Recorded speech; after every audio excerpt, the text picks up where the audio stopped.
السلام علیکم ورحمۃ اللہ وبرکاتہ نن زمونږ د نهم د بایولوژي د بایوډایورسټي چپټر کې کلاسیفیکیشن ټاپک دی زمونږ کلاسیفیکیشن مینومن کلاسیفیکیشن هم وایو بیسس اف کلاسیفیکیشن هم وایو او ایمز اف کلاسیفیکیشن هم وایو نه د کلاسیفیکیشن څه مقصد دی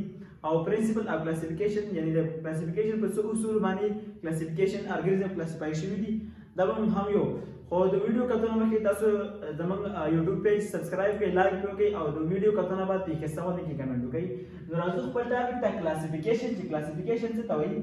نو د ارینجمنٹ اف ارګانیزم انټو ګروپ اینڈ سب ګروپ according to their similarities and differentiations is called classification کله چې ارګانیزم ته کلاسیفای شي په ګروپ کې په ګروپونو کې او د دې نه علاوه په سب ګروپ کې داغه د سیمیلریټیز او د ډیفرنشیشنز د مختلفوالي په بنیاد سره دې ته کوئی کلاسیفیکیشن مثلا فرض کا زه اړه یو ما واخستو آستریچ یو دا واخستو بل نو واخستو څه شي ایګل واخستو شاهین چې کوم ته وایي زه دې دوه نمبر کوم څه شي دا باړ دی په کوم ګروپ کې مې کې اوسه بلکې به ګوستو سبب بیس باندې د سیمیلریټي بیس باندې ځکه دا دوه مرغۍ دي نو ما ورته د سیمیلریټي بیس باندې یو ګروپ ورکو کوم ګروپ د باړ ګروپ مې ورکو دا لري د باړ ګروپ دا ما په ګروپ کې څه ډیوایډ کړم اوس ډیر از سب ګروپ ورکو سب ګروپ مطلب دا چې اصل چې کوم دی دا مثلا رننګ باړ دی څه شي دی رننګ باړ دی دا کې ما یو ګروپ ورکو او دا چې کوم دی پلین باړ پلین څه باړ دی دا ما یو بل څه ګروپ ورکو نو دا چې کوم باړ چې موږ ورکو دا ما ګروپ دي کې ګروپ ورکو او دا رننګ باړ او پلین باړ دا ورکو دا موږ سب ګروپ ورکو د دې د سیمیلریټي او د ډیفرنشیشنز په بنیاد سره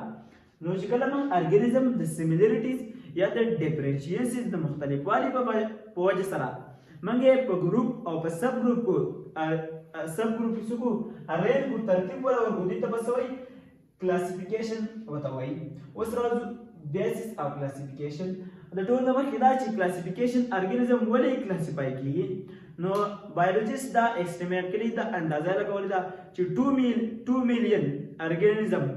2 میلیون ټایپس د ارګانیزم څه دي په نیچر په دنیا کې موجود دي 2 میلیون ټایپس په دې کې به 1.5 میلیون ټایپس دا انیمل دي او 0.5 میلیون دا د پلانټ دي دا د مثلا یو لارج کوانټیټي دا کوانټیټي سټډي کول دا ګران دي نو بایولوژیست چلو کو چې دا ډېر ګروپونه ورکړه د اسانتیا لپاره چې موږ د اسانتیا میلاو شي نو کلاسیفیکیشن د اسانتیا لپاره شوی د ارګانیزم کلاسیفیکیشن بیا د مثلا بیسس اف کلاسیفیکیشن د کلاسیفیکیشن بنیاد څنګه شو نو ارسطوټل دا یو ساينټیسټ هغه ارګانیزم څخه کلاسیفای کړو مثلا په بیس باندې د هابیټیټ په بیس باندې د مسکن په بیس باندې هابیټیټ هغه څه وایي کوم دي چې جناور خپل ژوندۍ تیرای سروایو کوي هابیټیټ کې به ایرم راځي جناور په هوا کې خپل ژوندۍ تیرای واټر کې راځي ځنې په اوبو کې خپل ژوندۍ تیرای او لند ځنې په ځمکه باندې یعنی په وجه باندې خپل ژوندۍ تیرای نو ارسطوټل د څه چلو کو چې د هابیټیټ په بیس باندې ارګانیزم څنګه کلاسیفای کړو چې کوم ارګانیزم په ایر کې په هوا کې اوسېدل هغه له ځان له ګروپ پر کاو چې کوم په واټر کې اوسېدل هغه له ځان له ورکاو او چې کوم په لینډ کې اوسېدل هغه له ځان له ګروپ پر کاول نو ارسطوټل د ارګانیزم د هابیټیټ په بیس باندې کلاسیفای کړو خو به څټیم بعد دا کلاسیفیکیشن فیل شو ولې فیل شو ځکه چې داسې ارګانیزم زیات داسې ارګانیزم وو چې هغه یو بل نه مختلف وو او دوی په یو څه کې ایښي وو په یو ګروپ کې ایښي وو لکه پیش او ډاټایل دا یې مثلا په یو ګروپ کې ایښي وو نو پیش دا خو ایکویټیک ارګانیزم دی په اوبو کې اوسېږي او ډاټایل دا امفیبینس دی په اوبو کې اوسېږي په اوبو کې اوسېږي دا دواړه یو بل نه ډیفرنټ دي او دوی په یو ګروپ کې ایښي وو دغه رنګې ډېر ارګانیزم دې داسې ایښي وو چې هغه یو بل نه بدل وو نو دې وجې نه دا کلاسیفیکیشن شو پیل شو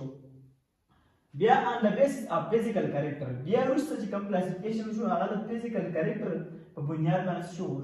فزیکل کریکټر مطلب دا نمبر اف سیل یعنی نمبر اف سیل یونیسیلولر ارګانیزم کوم دي ملټي سیلولر ارګانیزم کوم دي په دې په بیس باندې شو دا کلاسیفیکیشن شو بیا موډ اف نیوټریشن دا هم په څه کلاسیفیکیشن یعنی کم ارګانیزم اټروټراف کوم دي او هیټروټراف کوم دي اټروټراف هغه ارګانیزم ته وایي چې هغه ځان په خپل خوراک تیاروي شي بل ته محتاج نه او هیټروټراف داسې ارګانیزم چې هغه ځان په خپله خوراک نشي تیرولی د خپلې زندګۍ تیرولو لپاره به بل چا ډیپینډ کوي د بل چا نه به خوراک حاصلوي. بیا نیچر اف سیل باندې هم څه کوو دا کلاسیفیکیشن شو لکه ایوکریاټک سیل کوم دي پروکریاټک سیل کوم دي نو دې فزیکل کریکټر ته به کتل او دا څه دا کلاسیفیکیشن به څه کوو وروسته چې کوم کلاسیفیکیشن والے ان د بیسس اف فزیکل کریکټر دا څه شو. بیا زموږ سره ماډرن کلاسیفیکیشن دی. اوس چې کوم کلاسیفیکیشن چلیږي هغه به موږ څه کوو واګي دا څه په بیس باندې شوی دی ماډرن کلاسیفیکیشن دا څه په بیس باندې شوی دا شوی دی د هیبیټیټس په بیس باندې. هیبیټیټس به هم څه کړی دی دا یې راخیستې دی هیبیټیټس دا رنګه فزیکل کریکټرز دا به هم څه شامل کړي دي اناټمیکل چې د باډي ایکسټرنل انټرنل سټرکچر انټرنل سټرکچر د باډي څنګه دی. ایوولوشنری هیستوري به هم څه کړی دا راخیستې ده یعنی د ارګانیزم اباو اجداد څوک دي د چا د ارګانیزم راغلي دا به څه کړي راخیستې. بیا جینیټکس لیول باندې هم دا څه شوی دی دا کلاسیفیکیشن شوی دی او فزیولوژي بیس باندې یعنی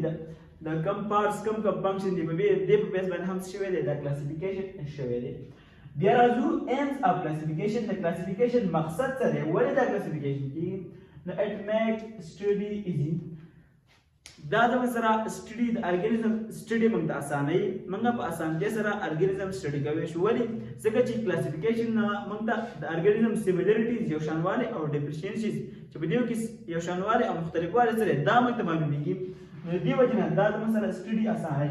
but to find evolutionary relationship among organism چې د ارګانیزم په منځ کې evolutionary relationship یعنی د ارګانیزم اباو اجداد څوک دي د چا نه راغلي د ارګانیزم دا موږ څه معلومو. بیا to name and place organism and proper group چې د ارګانیزم نوم ورکو او په یو proper group کې د څه کو ارینج کو دا د دې څه د مقصد دی. بیا په کوم اصول سره به دا کلاسیفیکیشن دی principle of classification نو apparent character په بیس باندې هم به موږ څه کوو کلاسیفیکیشن کوو یعنی د ارګانیزم مو موږ ظاهري شکل صورت ګورو په دې په بیس باندې موږ څه کوو کلاسیفیکیشن کوو. بیا هومولوګس سټرکچر په بیس باندې هومولوګس سټرکچر څه ته وایي هغه سټرکچر چې هغه سټرکچر سیمي او موډ اف ډیولپمنٹ هم سیمي خو فنکشن شي بدلی لکه هیومن هاند لاس والی او هاس کم لږ خپه والی نو دې سټرکچر هم سیم دی موډ اف ډیولپمنٹ په څنګه چې ډیولپ کیږي دا هم سیم دی خو فنکشن شي دی بدل دی ولې چې هارس په غلط باندې رن کوي منډه کوي او موږ به څه کوو مختلف کارونه کوو نو فنکشن بدل دی او سټرکچر او موډ اف ډیولپمنٹ شي دی سیم دی نو دې څه به څه وایي هومولوګس سټرکچر وایي نو هومولوګس سټرکچر په بیس باندې دا کلاسیفیکیشن شوی دی. بیا اناټمیکل فیچرز انټرنل سټرکچر په بیس باندې هم څه کیږي دا به کلاسیفیکیشن کیږي او ایوولوشنری هیستوري هم څه کیږي کنسیډر کیږي یعنی د ارګانیزم اباو اجداد څوک دي د چا د ارګانیزم څه شی دی ډیرایو شوی دی راخص شوی دی نو دا زموږ سره کلاسیفیکیشن دا غواړي بیسس اف کلاسیفیکیشن ایمز اف کلاسیفیکیشن او پرنسپل اف کلاسیفیکیشن و زموږ سره دا زموږ ټاپک